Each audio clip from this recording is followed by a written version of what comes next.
Hey folks, we are taking a look at the new premium aircraft that are being introduced with the Apex Predators update. And if you are only looking for one of them, there are chapter breaks down on the bottom you can skip ahead. I've already done a dedicated video on the A6E tram, going into some more detail with that, because that's actually a new plane. The rest of these are all variations on a theme.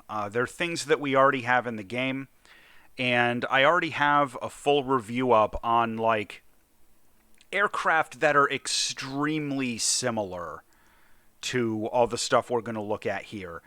So, shameless plug to refer you to those videos, and I'll put some links in the description and all that. But I want to take a minute, look at the specs on these vehicles, the weapons, and talk about what's different. So first one here is the Mig-21 Lazur-M. This is in the German tree. It's at battle rating 11.0. This is a Mig-21bis. Notable in the German tree, it gets countermeasures without the centerline pod. This is much more similar to the Finnish Mig-21bis that was recently added into the Swedish tree. It gets a CCIP for cannons and rockets, but not for bombs. It's got the Sapphire 21 radar, which is going to be very familiar to MiG-21 pilots. For weapons, your main weapon loadout 99% of the time is going to be this loadout of 6 R60 MKs. Now, they're all aspect. That's a good thing. But you don't get any long-range weapons beyond, really, the R13M1 and, like, the R3R. And that, I say long-range in quotes here. The normal use case on the Mig-21bis is, you take 1 or 2 R3Rs for, like, a frontal aspect, all-aspect attack. There's not a whole lot of reason to do that. The radar on the MiG-21 isn't the best, especially like at top tier, where people are doing chaff everywhere and stuff. But at the same time, the R60 MKs love to chase flares.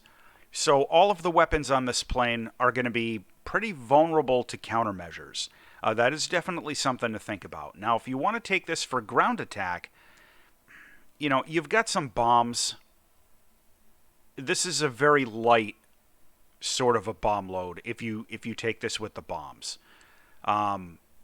You do not get, as we just looked at a minute ago, you do not get the ballistics computer for the bombs.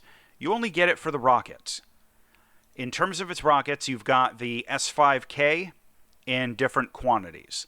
Now, you do have the option, of course, of taking a loadout that looks something like this. If you want to do like multi-role stuff, you can take 4 R60s and a pair of the rocket pods for a total of 64 S5K rockets. These particular rockets are not terrible, but if you actually try and take this for like close air support or something, you're often going to need like multiple direct hits from a good angle in order to, kill, like, modern tanks and stuff at BR-11 with these rockets.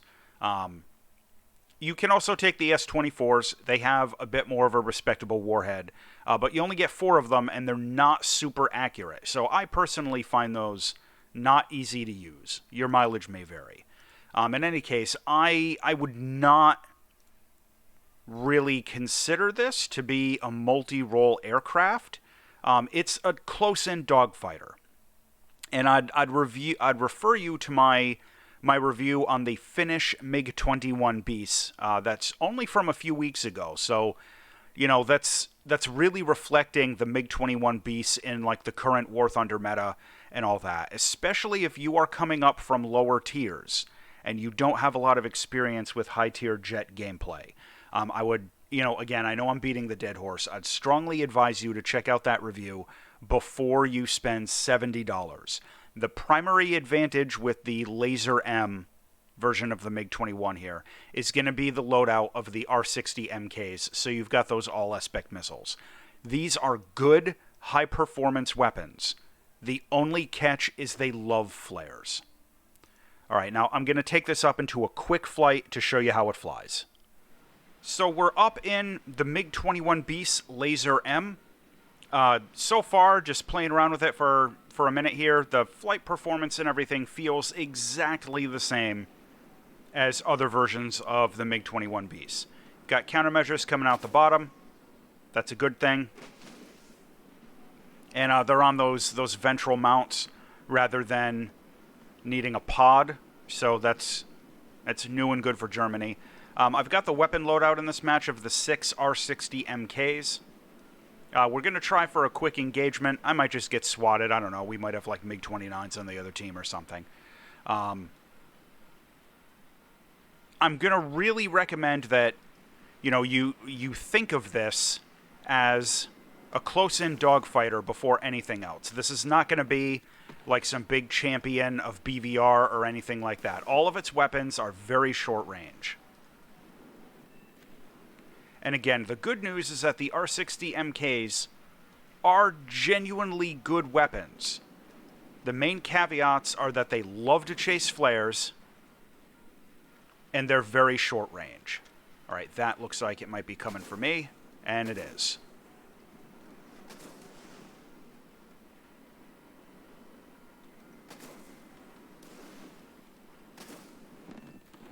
All right, so that's what the R60 MKs get you. That all-aspect shot. All right, this guy... Yeah, I'll come around on him. No joy on the guns. Wasn't expecting much. Probably going to get wasted any second from that MiG-29.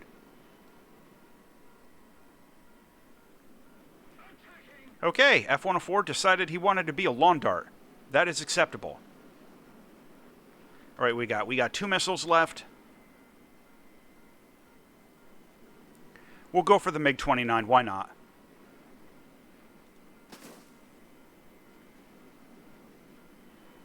Okay. We'll go for the F4F. The R60 MKs, of course, do slave to your radar set.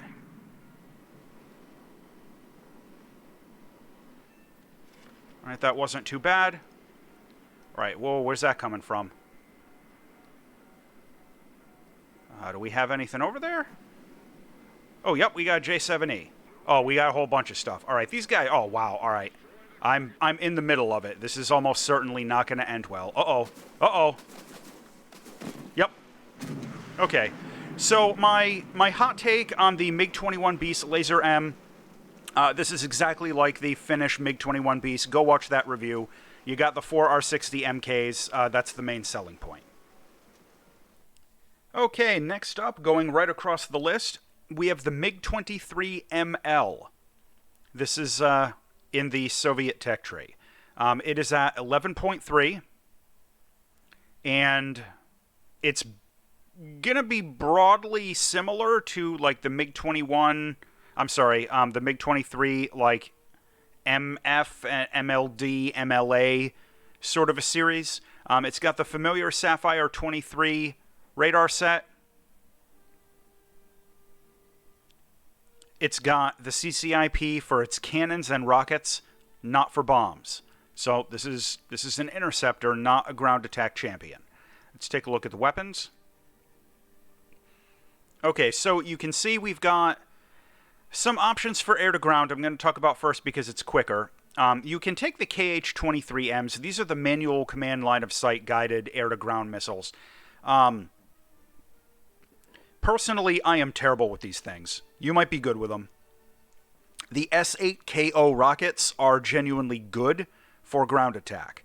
And you can take 40 of them, so that's pretty decent. You can get the familiar S5Ks, some gun pods, dumb bombs.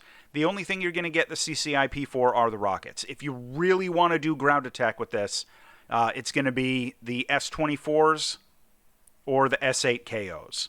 Or I'm sorry, if you really want to do close air support. Unless you're good with the KH-23M.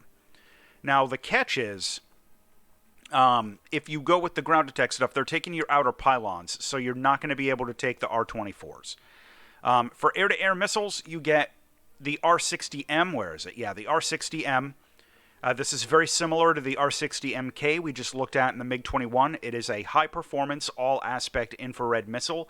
Short range, loves to chase flares, but it pulls hard.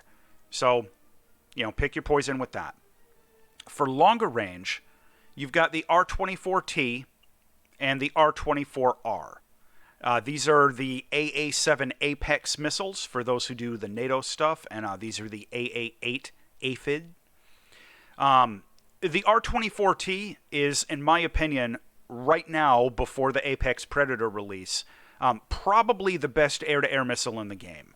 This is an extremely good weapon for using at like medium-range engagements between like 4 and, say, 8 or 9 kilometers. It tracks very well. It's at least moderately resistant to flares. And it has a pretty decent warhead. So this is an extremely good weapon. The R-24R is analogous to some of like the higher-end Sparrows or like the Aspide.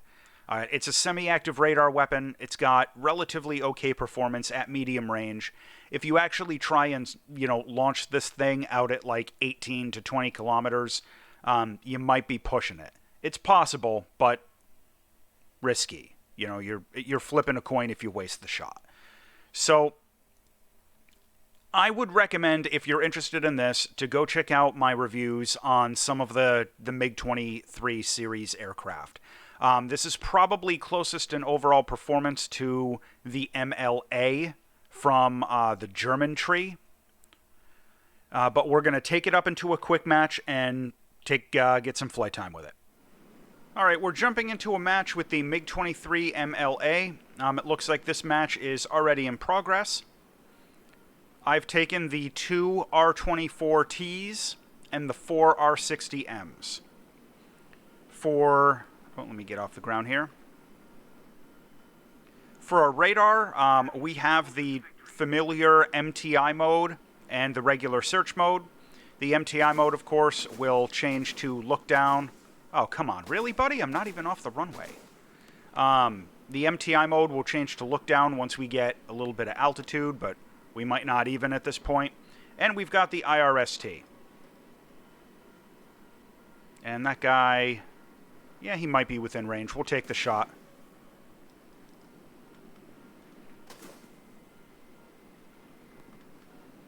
All right, we'll switch to the R60s.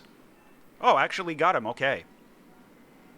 All right, let's go find something to attack with the R60s, even if it's just a bot or whatever. Again, the R-24T, extremely capable weapon.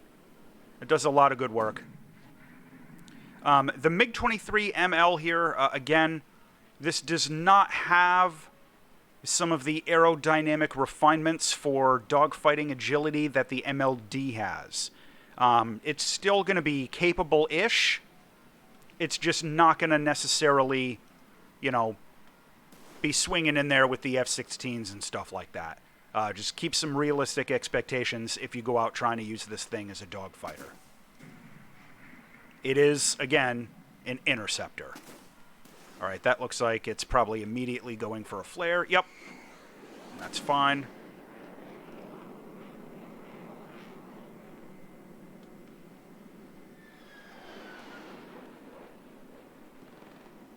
Got him. All right, let's try for this MiG-21. Got 2 shots left. That was a little close. Got a hit, though. All right, we got a Mirage coming. Is he still?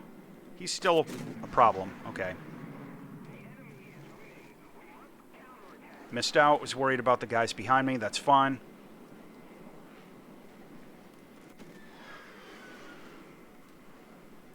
So you can see the turn rate here, when you unsweep the wings on this, it's decent. It's not the best, but it's not terrible. Slightly above average maneuverability, but it's going to have a hard time with like the MiG-29s and the F-16s and stuff.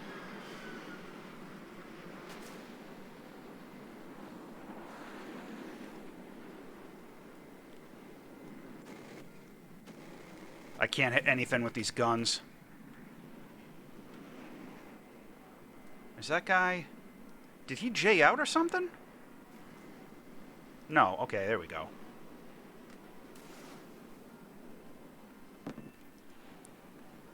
Alright, we are out of ammo, T-44. Or I'll just get killed by that MiG-29. But you can see there, that is what the Mig-23ML is about. That was a relatively good mission, a little above average performance, because, you know, we're on the dev server, people are just screwing around. Not really playing to win for the most part. The main thing I would take away from this, again, it's very similar to the Mig-23MLA in the German tree that I have a review up.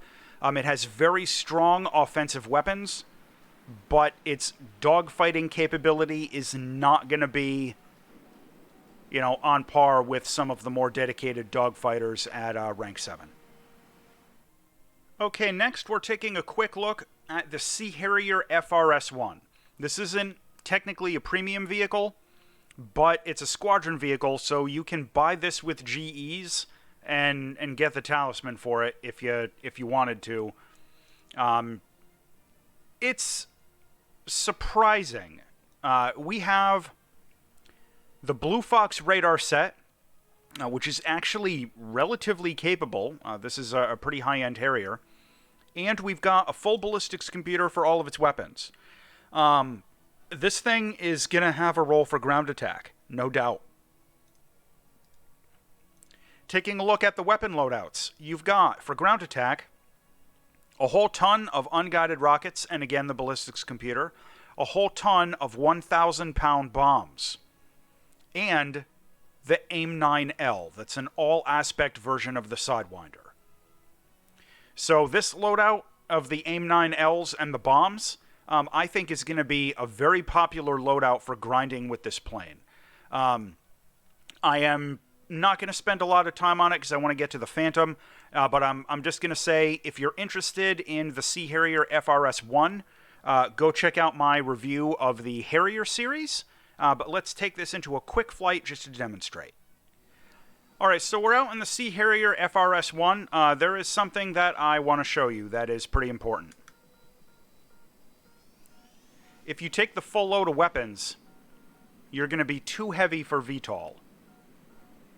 So, if you want to do the VTOL stuff, you're going to have to take a lighter load. The loadout with the full selection of bombs there is not going to do it for you. The good news is, of course, after you drop your bombs, you'll still be able to go in and do a VTOL landing if you want to. So that is definitely a good thing. Couple of things I want to show you real quick. Take a look at the radar. So we've got a couple of different... Oh, wrong button. Couple of different dish angles. It's always good to see. And we've got range presets out to 370 kilometers, and you're never actually going to see anything out that far. And it has a pulse Doppler mode. That is extremely good to have in a Harrier. This is a very capable radar set, so I'm pretty happy about that. The loadout I took here are the bombs and the AIM-9Ls.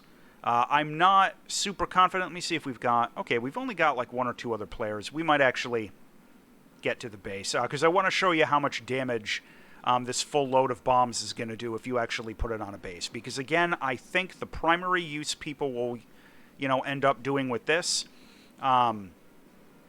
is going to be base bombing, grinding, you know, through ground attack. So I'm going to skip ahead and see if I can get over to a base.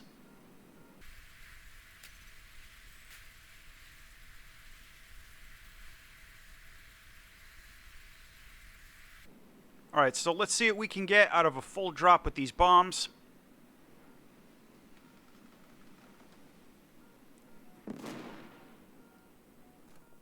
Okay, easily enough to take out a full base. Oh, this guy's got me, I'm sure. A MiG-23. Important note is that the countermeasures on this one come out of the bottom of the plane, not out of a pod. So that is something to keep in mind. I'm almost certainly going to get my butt kicked in the middle of like 6 people here. But we'll go around and see what happens anyway. Yep. Oh, I expected that to be a hit.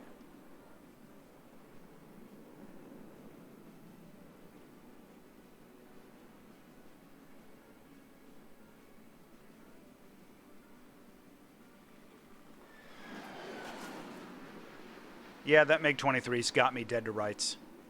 He came in with way too much energy. I can't really compete with that. Or maybe he doesn't know what he's doing. I don't know.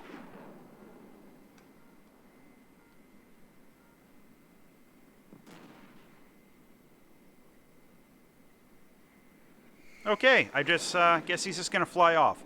But anyway, this is the Harrier FRS.1.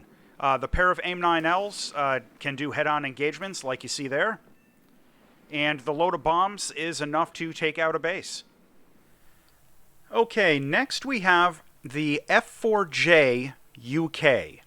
This is a premium F4 Phantom at 11.3. Taking a quick look, we get a full ballistics computer for all of its air-to-ground weapons. And we get a relatively capable radar set, the AN/APG-59. So we'll take a look at that in a minute, but it's got some good radar modes.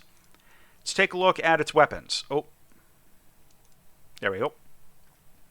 So, for air-to-air missiles, we have the rather capable Skyflash and the AIM-9Gs.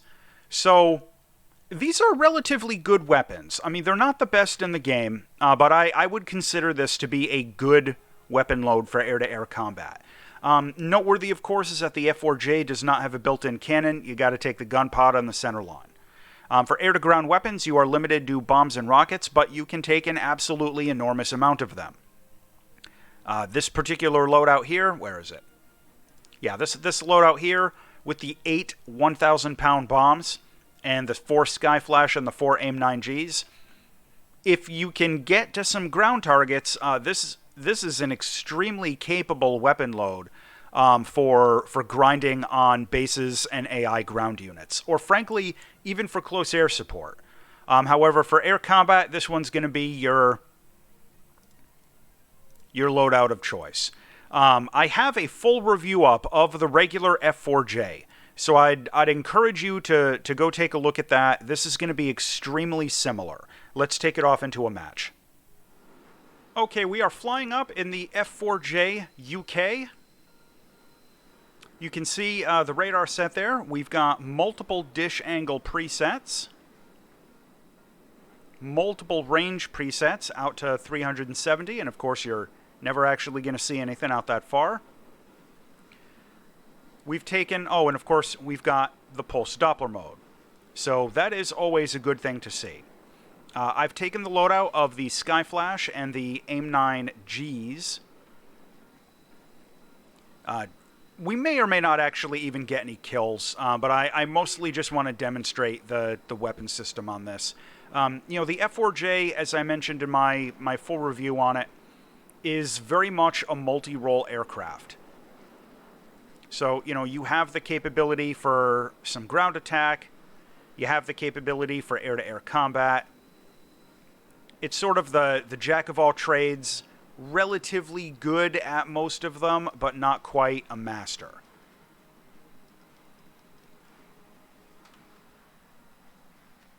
Alright, see if I can engage with the Skyflash. This guy's got maneuverability to spare.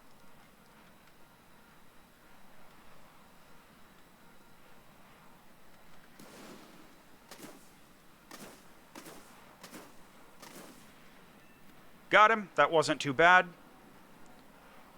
Normally, engagements with the Skyflash don't always go that well. I mean, it is a good weapon, don't get me wrong. But it is dodgeable. It's not the highest performance missile in the game, even though it's still pretty good. The F4, of course, here is not a dedicated turn fighter. That F5 can get in on me if he wants to, and he did. See if I can go up over the top. I know that I can't, but I'm just trying to demonstrate here. So with the F4, as I mentioned in my full review, if you can get Weapon Solution to employ, the Skyflash and everything, you can get some really good results with it. But as you saw there, a dedicated turn fighter is going to rip you apart. So medium performance overall aircraft. Oh, is he going to... almost. That would have been fun. But anyway, all right, let's move on to the next one. Okay, next up for China, we have the J7D. I was surprised to see this particular version of the J7 come in, and I was surprised to see it as a premium. This is more analogous to like the Mig-21 SMT as opposed to like the Mig-21 MF. So we've got this radar identified as the JL7A. I'm curious if that's actually what we're going to see when it hits the game. The JL7A is an interesting radar set. I'm going to hold off on saying too much about it until the live game comes out, or until the patch comes out to the live game. Because the way they have it implemented on the dev server is not accurate. So I think they've done a copy-paste of the Sapphire 21. All right, you get the full ballistics computer for all of its air-to-ground weapons. That is always very good to see. So taking a look at its weapons, we have a good selection of air-to-ground rockets and dumb bombs, as we expect to see on a MiG-21 like this. Now, for air-to-air weapons, we have the PL-2, which is garbage, the PL-5B, which is relatively good, and the PL-7. This is a Chinese version of the Matra R550 Magic, the French air-to-air missile. And as you can see from the stats, this is a relatively good weapon. There are several other Chinese aircraft that are already in the game that are supposed to have this, and they don't. So we might see them get it with the PL-7 being introduced on the J7D. I'm not sure. Overall performance is going to be extremely similar to other late-lifed MiG-21s like this. The main difference over like the Lazur-M or some of the other like MiG-21 versions, it doesn't have any all-aspect missiles. You know, taking a look at the weapons, it doesn't even get like the R3R. It doesn't have any all-aspect weapons. So this is entirely rear aspect, even though the weapons it has are pretty good.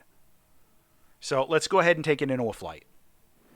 All right, forgive me for going into a test flight, having some dev server problems similar to what I had with the American F-16, where my game client is crashing if I go into a regular match. So I'm going to have to show this one off in a test flight. First thing I want to show you, mild disappointment. The cockpit is still in Russian, even though it's a Chinese J7. So, I don't know, maybe that's just a placeholder, we'll find out. Turning performance, of course, is excellent. MiG-21 series does very well. I would liken this most, as I said, to the MiG-21 SMT, which I don't have a full review up or anything. But if you check out my review of the Mig-21bis, most of the information is going to be accurate-ish. We've got the flare dispensers on the fuselage again, of course, not out in a pod. And we've taken the 4 PL-7s. These are the Magic 1. They're rear aspect missiles, but they're extremely high performance.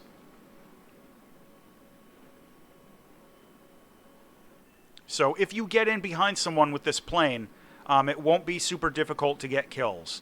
But of course, in the current meta, you're going to be dodging beyond visual range missiles coming in and all aspect attacks from the front and all of that. The radar set on this, I think they've done a placeholder of the Sapphire 21. The actual radar set this is supposed to have is slightly different, but we'll see what happens when it goes live.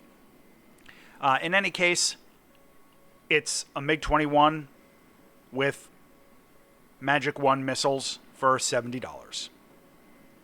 Next, we are looking at the F-104S TAF in the Italian air tree.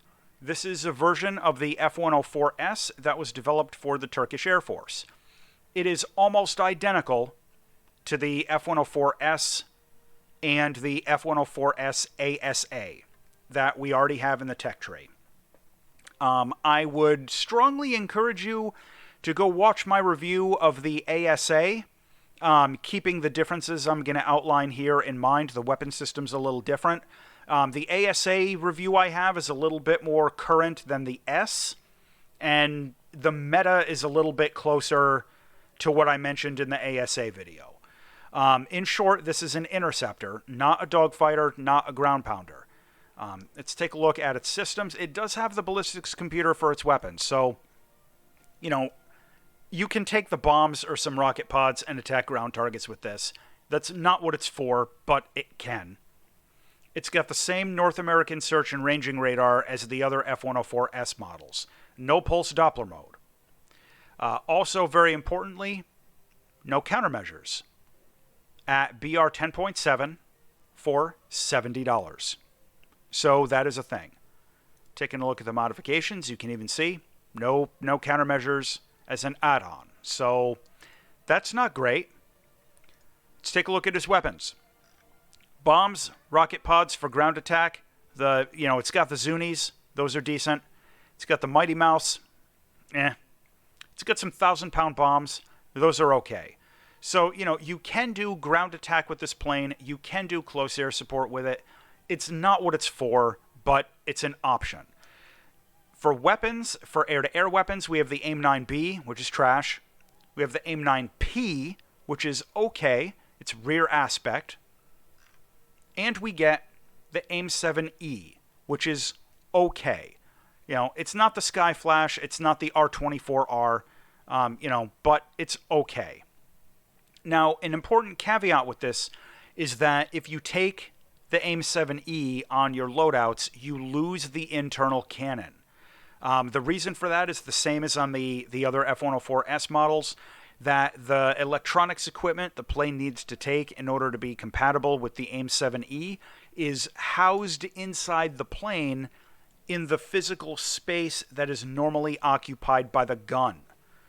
So if you take a loadout like this one, this is a dedicated air-to-air interception loadout for AIM-9Ps and the couple of AIM-7Es, you're going to lose your cannon. So that is something to consider. All right, let's go ahead and take this into a flight. Okay, we are up in the air in the F-104S TAF. As you can see, we just took off and we are already at almost 900 kilometers an hour. The defining characteristic of this aircraft is its speed. It has engine power to spare, just like the other versions of the F-104. Let's take a look at its radar. We do not have any custom dish angles. We have range presets out to 148. You're never going to see anything out that far. We do not have any sort of a pulse Doppler mode or any sort of a look down or anything. We do have an air combat bore sight mode. You're going to notice, though, it is horizontal rather than vertical. So that is a weird twist. I am going to fly out. Oh boy. Now at 10.7, even if this wasn't the dev server, we are absolutely going to be up against like Mig-29s and stuff like that in a plane with no countermeasures that is not a turn fighter. So that's special. I'm going to see if I can, I don't know, maybe try and at least get one missile shot on something before I get wrecked.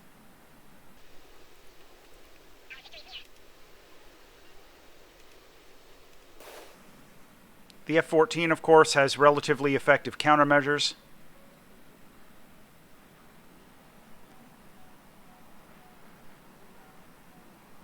Let's try this F-4.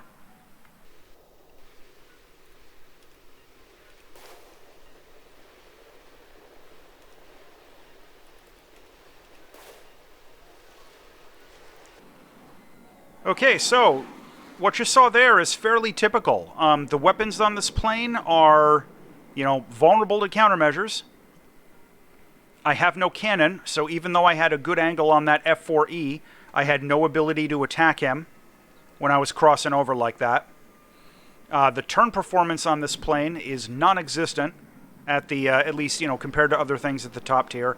I have no countermeasures. So if any of these guys decide to actually attack me, it is not going to be a fun day. There's a chance I might be able to get in on this Jaguar. I don't know. I'm not sure what he's doing. I think that's a bot.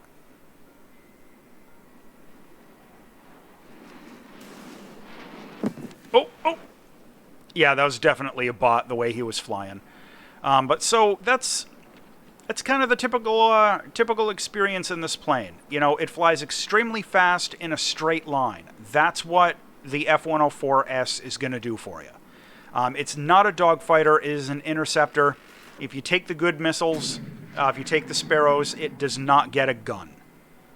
So, very unique playstyle. I would strongly encourage you to go watch my full review of this plane. Okay, last up, we are looking at the Kfir Canard. This is at battle rating 11, and it's kind of an interesting aircraft. It is most similar to the Kfir C2 in the game right now in terms of its overall capabilities. We get a full ballistics computer for its air-to-ground weapons. That is good to see. We get the Ultra ELM 2001B radar rangefinder. This is like the most advanced radar rangefinder currently in the game. It's got, like, you know, all aspect pulse Doppler mode for a radar gun sight, so that's a little overkill. In terms of weapons, well, first, we do get countermeasures. As you can itemize them, yeah, we get 36 countermeasures, so that is a step up over the F-104S. And in terms of weapons, so we can, it's got the fuel tanks with the bomb pylons built in there, similar to some of the other Mirage 5 derived aircraft. And those they're not currently functioning as fuel tanks yet, but I suspect they will be once the patch goes live. We can take 20mm gun pods, unguided rockets, a whole bunch of different bombs, but the real kicker is that our air-to-air capability is limited to 2 AIM-9G Sidewinder missiles. That's all we get.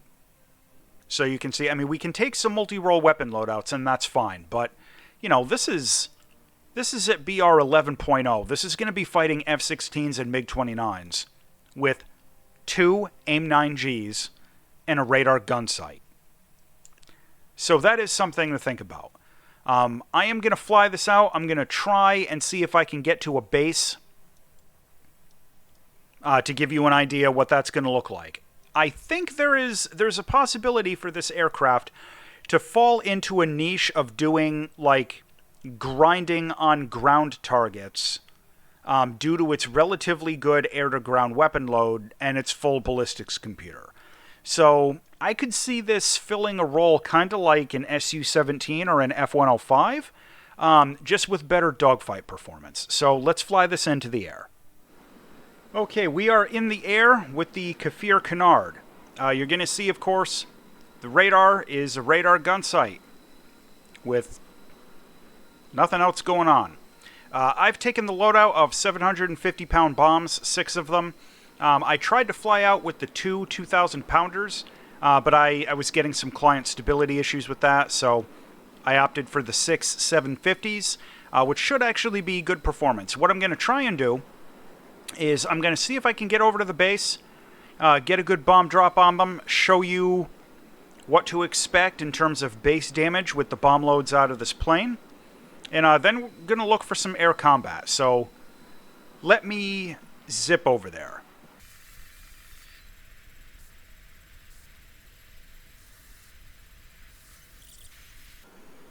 Alright, so we're coming in for our bombing run here. You can see we've got the full ballistics computer. That is good.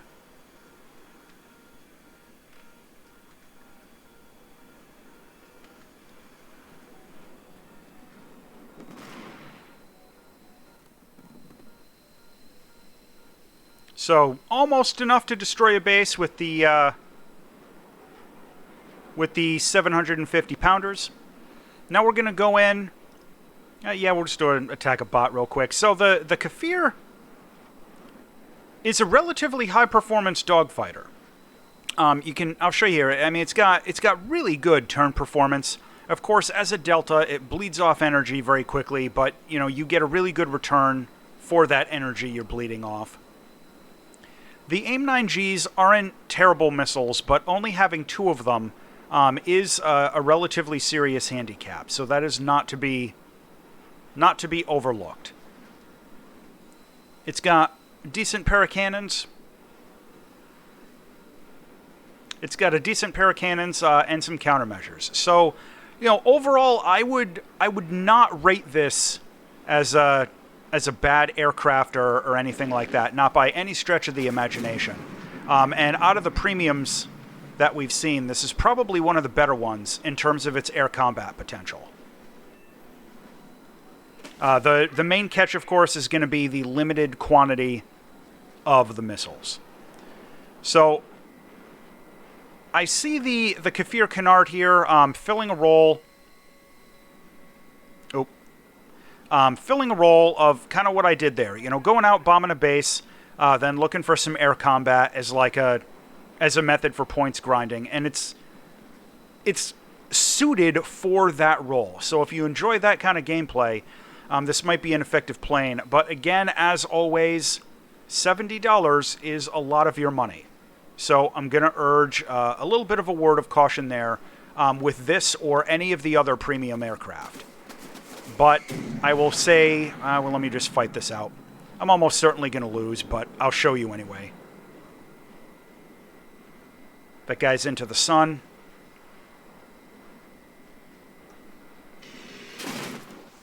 Yep. F-14 got me while I was fighting the F-16. That's all good, though. Anyway, that's about all there is to the new premiums coming. I would urge caution for $70 because that is a lot of your money.